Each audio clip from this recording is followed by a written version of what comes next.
A'udhu billahi minash shaitanir rajim. Bismillahir rahmanir rahim. Yan uwa masu kallon mu da sauraron mu, assalamu alaikum wa rahmatullahi wa barakatuh. To da farko zan ce inna lillahi wa inna ilaihi raji'un. Inna lillahi wa inna ilaihi raji'un. Inna lillahi wa inna ilaihi raji'un.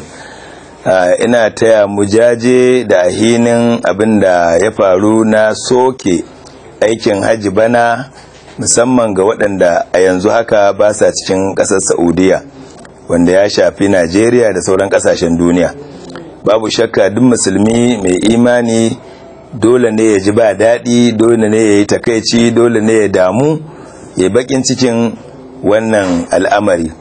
To amma abinda zan jawo hankalin musulmi mu yi haƙuri, abinda duk Allah ya tsara ya faru ba mu iya hana faruwarsa. Na biyu, ina son in jawo hankalin al'umma waɗanda suke sakin bakinsu akan maganganu irin wannan. Waɗansu ce Yahudawa ne, waɗansu ce sarakuna ne suka haɗa kai da turawa da waye duka. Ni abin da nake so in jawo hankalin al'umma, wannan Ka'abar da muke gani, in dai wannan abin da ya faru akwai hannun wani, akwai ƙulla-ƙullar wani ya hana a zagaya ta a yi ɗawafi da ita, to mu kyale shi da mai Ka'abar.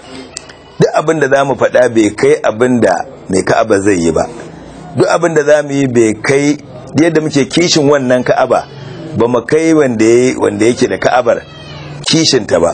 Mun ga abin da ya faru lokacin da Abdulmuttalibi, kakan manzon Allah sallallahu alaihi wasallama, ya zo wajen Abraha, wanda Abraha sarki ne wanda kowa yake tsoronsa. Ya zo da giwaye, ya zo da manyan sojoji da manyan makaman da Laraba ba su taɓa gani ba, da niyyar ya ruguje Ka'aba. Amma Abdulmuttalib sai ya tafi gudansa ya ce, ba ni raƙumma na guda 100 da ka ɗauka.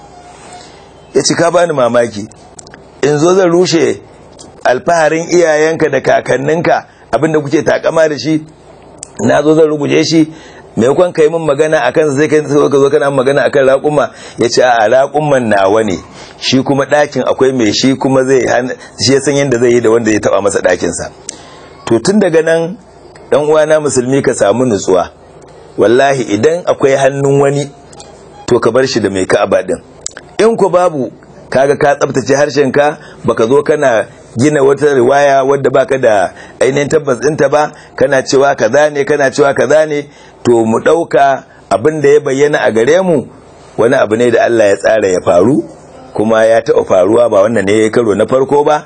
In ba mu manta ba, mun sha faɗa cewa wannan Ka'aba an taɓa shekara 10 a jere ba ya aikin haji ko so ɗaya ba. Tun daga shekara ta 317 bayan hijirar annabi har zuwa shekara ta 327, a wannan tsakanin ba ya aikin haji ko so ɗaya ba. Wannan lokacin Ka'aba ta zama babu Hajar al-Aswad a jikinta, babu ainihin wato kofar Ka'aba a jikinta, babu zanen Ka'aba a jikinta. Shekara 22 aka yi Hajar al-Aswad baya jikin Ka'aba, kuma aka yi shekara 10 a jere ba a aikin haji ko so ɗaya ba. Saboda haka nan wancan lokacin abu ne ya faru ya hana.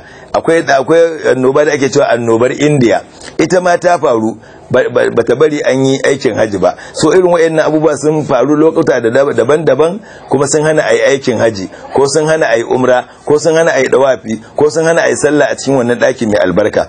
Amma dai duk abin da ya faru sanadiyar wani, wanne ne wanda ya kai labari?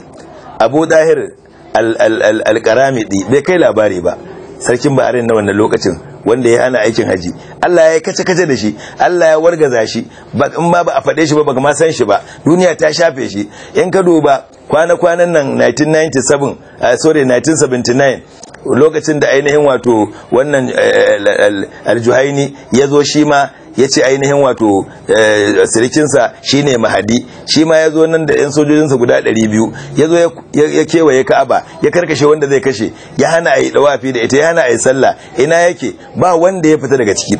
So wannan Ka'aba mu kwantar da hankalinmu. In akwai wani wanda yake faɗa da abin da ake a gindin Ka'aban nan a ɓoye, ku kyale, kwanan nan Allah zai nuna mana kowaye. In kuma babu, shikenan da mu dagula harshen mu da abin da bamu sani ba, mu gaya wa Allah duk wanda yake da hannu, in akwai mai hannun, Allah ubangiji ya bi mana hakkin mu, Allah ya wargaza al'amarinsa. In kuma ba hannun kowa, shikenan Allah ne ya kawo, Allah iyaye mana. Muna fata Allah iyaye wa musulmi gaba daya. Wassalamu alaikum warahmatullahi.